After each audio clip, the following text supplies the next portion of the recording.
Iniimbestigahan na ng Philippine National Police ang dalawang grupong posibleng nasa likod ng nangyaring riot sa gitna ng kilos protesta laban sa korupsyon kahapon.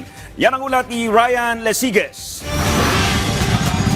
Sa kalagitnaan ng kilos protesta kahapon bilang pagtuligsa sa katiwalian sa flood control project ng bansa, sumiklab ang kaguluhan sa Maynila. Nagsimula ito ng silaban ng grupo ng kalalakihan ng container trailer sa bukana ng Ayala Bridge. Tatawid kasi sana ang grupo sa Ayala Bridge para lusubin ang Malacanang. Bukod dito ay nagpaulan din ng bato ang ilang kabataan na nakatakip ang muka. Sa kabila nito, sabi ng PNP, pangkalahatang mapayapa ang September 21 protest. Itinuturing ng PNP na isolated case ang kaguluhan.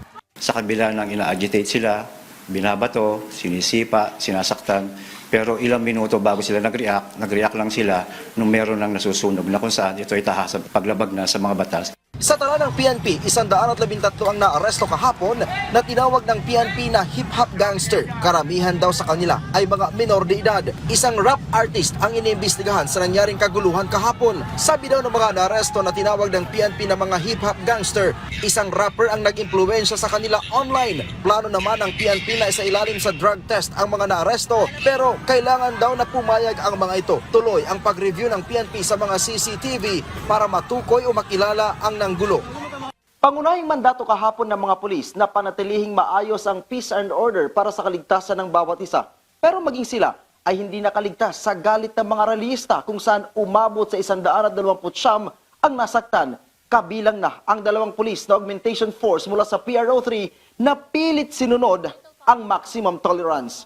Binisita sila ni Acting PNP Chief Police Lieutenant General Jose Melencio Nartates Jr. sa pagamutan. Pagbangon ko po dahil nabasag yung kalasag ko, doon na po ako tinamaan ng bato, sir. Nagkusa na rin po akong pumunta sa likod, sir. Sa medical? Opo, dahil wala na po akong kalasag man, sir. Nakaitim tsaka nakamas po. May kumuha po nung signage po, yung sa traffic sign po, yung mga ganun. Pinalo po sa amin, sir. Tapos, bumagsak po kami. Umulong po kami nun.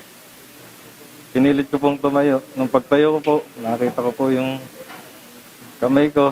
Malaki yung sugat po.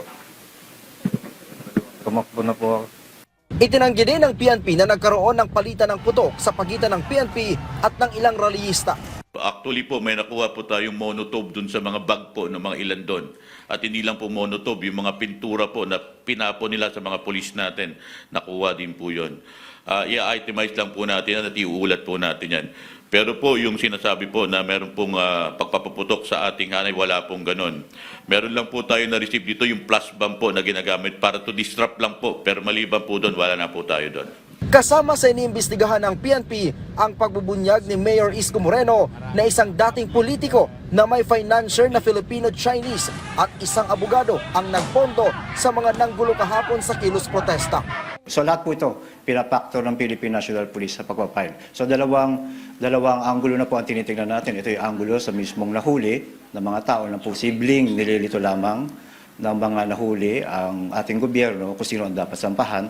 Aabot sa mahigit 80,000 ang nakiisa sa kilos protesta kahapon sa buong bansa. Mula rito sa Campo Crame, Ryan Lesiges para sa Pambansang TV sa Bagong Pilipinas.